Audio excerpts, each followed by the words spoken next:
So, good afternoon guys. Tuturo ko ngayon ang optimal algorithm.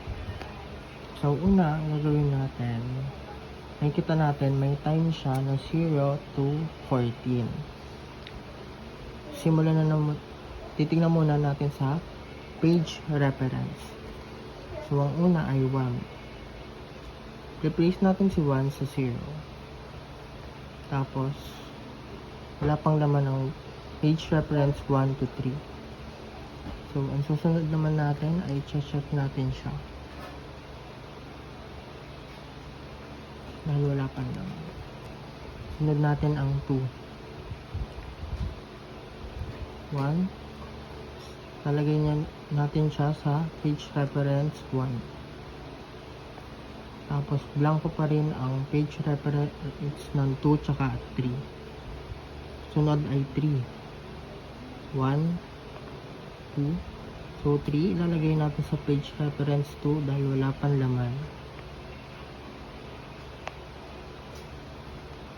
Ito natin i-check. So, 4, dahil wala pang laman ang page reference ng 3, doon natin siya ilalagay. 1, 2, 3, 4. Copy lang natin.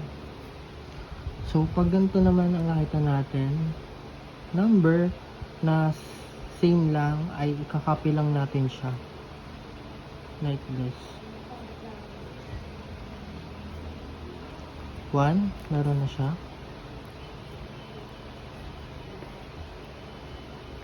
2, meron na din siya. Copy lang natin.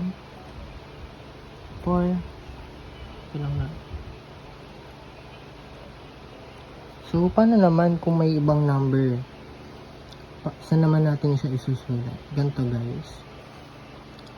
Kung anong number ang hindi gagamitin natin pa-right. Titingnan natin siya. Magbabase tayo dito.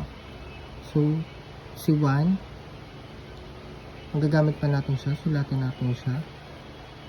Si 2, magagamit pa natin siya. Si 3, magagamit pa din natin siya.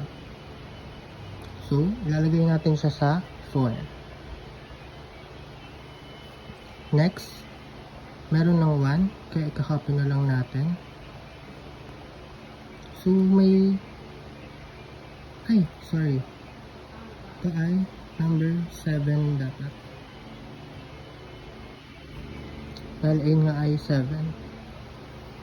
So, susunod naman, may bago na namang number. So, sino ba sa kanila ang hindi natin masyadong magagamit? So, si 2, doon pa din siya. Si 3, doon pa din siya. At si 1. So, si 4, wala pa naman siya dyan. So, doon muna natin siya ipapesto. So, tatanggalin muna natin si 7, papalit natin si 6. So, si 2, meron pa siya. Kaya gagahin lang natin. 3, nandun pa rin siya. Kaya gagahin lang natin.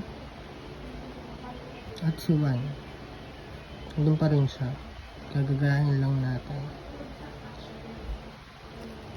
So, pag may mga bagong number, kailangan natin itong check siya. At ang page replace na palitan natin ay 4. Dito naman sa 6 ay si 7.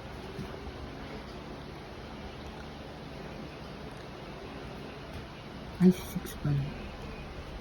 So, ganun lang paggagawa ng optimal algorithm. Thank you.